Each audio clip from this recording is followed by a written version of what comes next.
I actually, the same thing that last caller wanted to talk about. That conversation really interested me, and I want to say I'm a huge fan of how you guys conduct your podcast. It's very awesome and respectful. Thank you.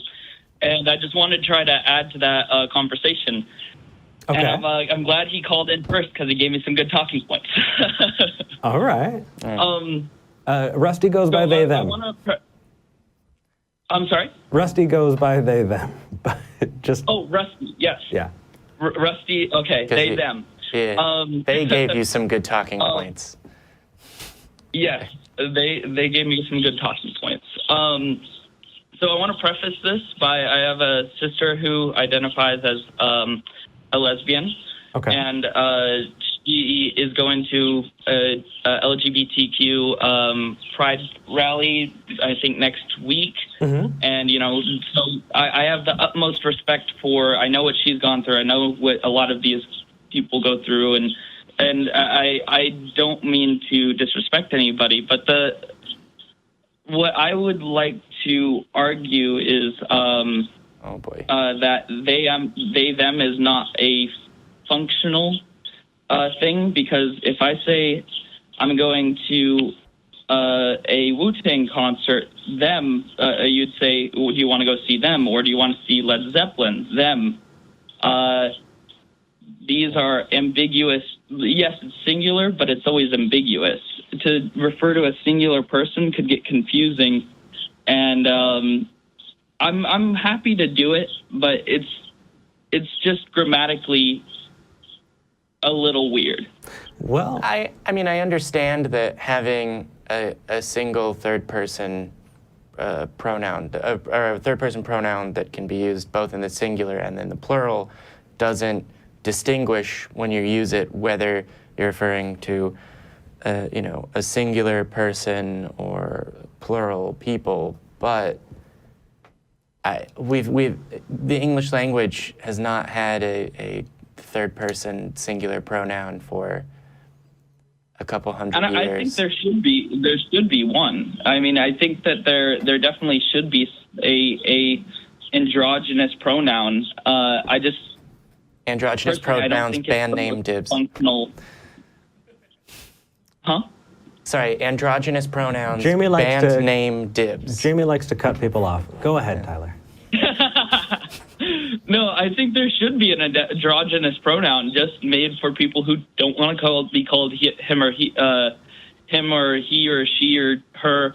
But them or they, I think, can get confusing, and I think that's why there's such a pushback from a lot of alt-right people. Even when I had this conversation with my sister, it seems people get really, really heated.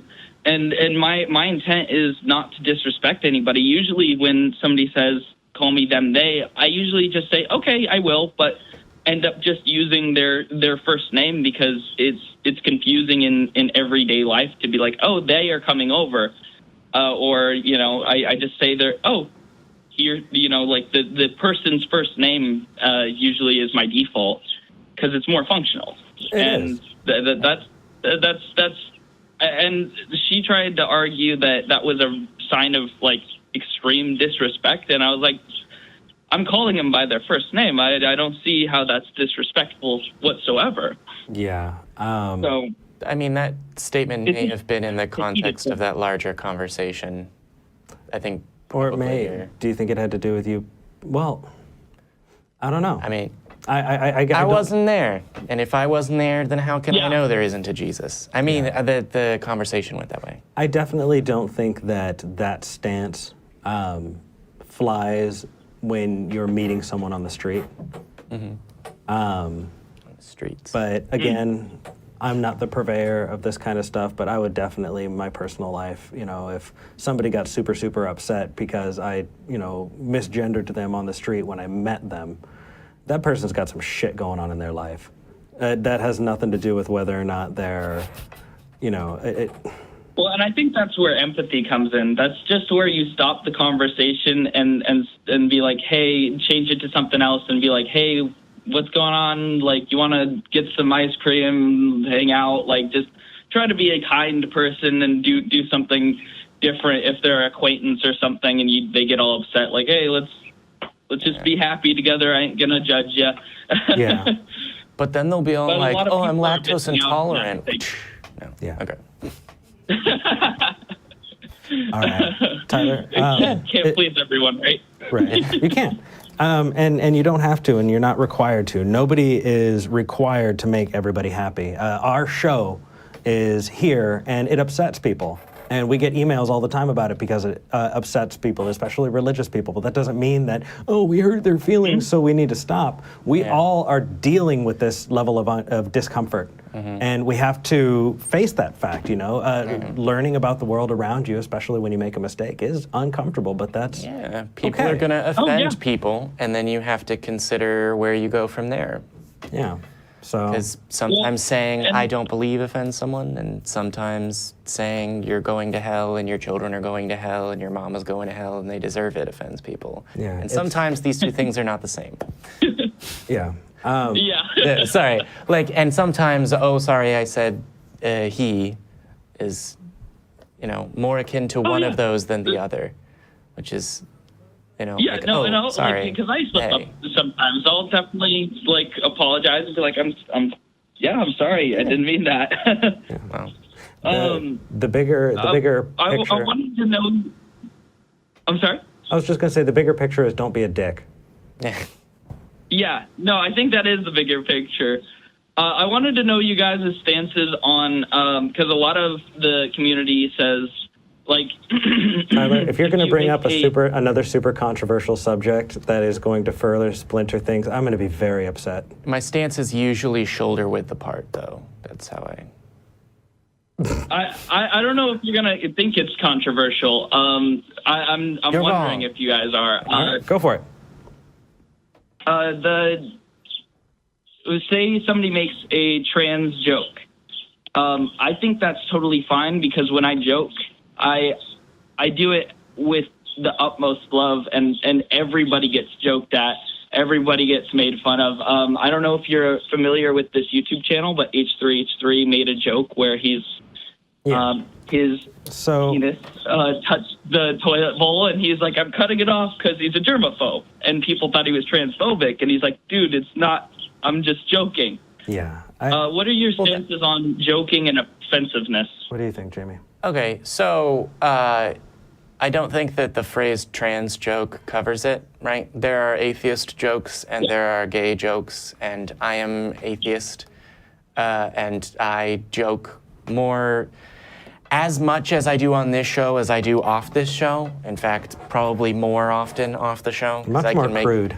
Yeah, much more crude off the show, actually. Yeah, Eric is not looking forward to when the show ends. Nope.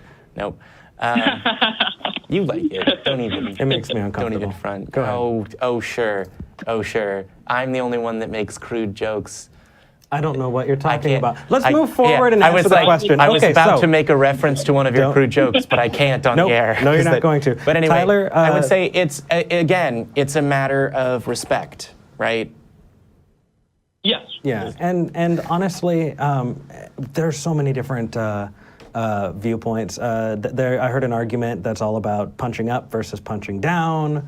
There are a lot of people who are just like, one of my favorite movies of all times is Blazing Saddles by Mel Brooks. And in Blazing Saddles, they take the wind out of racism, by portraying, that kind of thing. And so, personally, I wish I could give you like a hard line response on everything, but I think there's a lot of nuance to it and there's a lot of situational stuff. And I mean, personally, for me, I guess it's a matter of taste. I wish I could give you a better answer, but I can't. I got nothing for you. The reason I called in is really I wanted to convey an idea to the viewers and to you guys is that for me, and it's like, when you laugh with somebody, your brain like pumps out oxytocin, which is a bonding chemical. Like, to me, laughter should be something that we bond over, whether or not it's at the expense of yourself. I think it should be punching up, punching down, making Jew jokes, blind jokes, atheist jokes, theist jokes.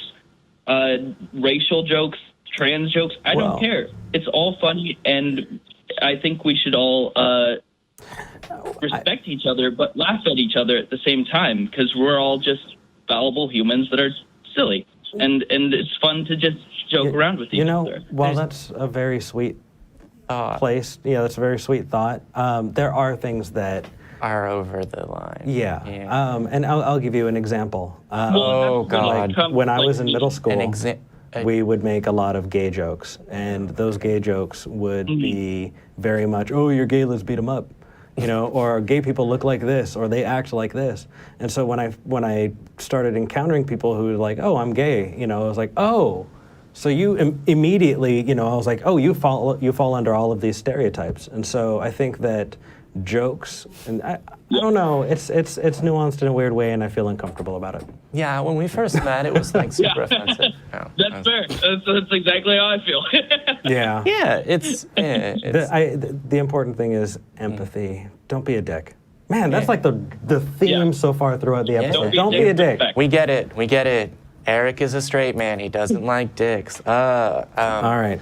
So I would say there's a difference, right? So you when you were young would hear well, actually you said make as well gay jokes. When I was young, I would hear from other people. I would make every joke. I'm like South Park. Well, I would hear, and because apparently I didn't have funny friends, things that were just offensive that were tried to be stated in the form of a joke.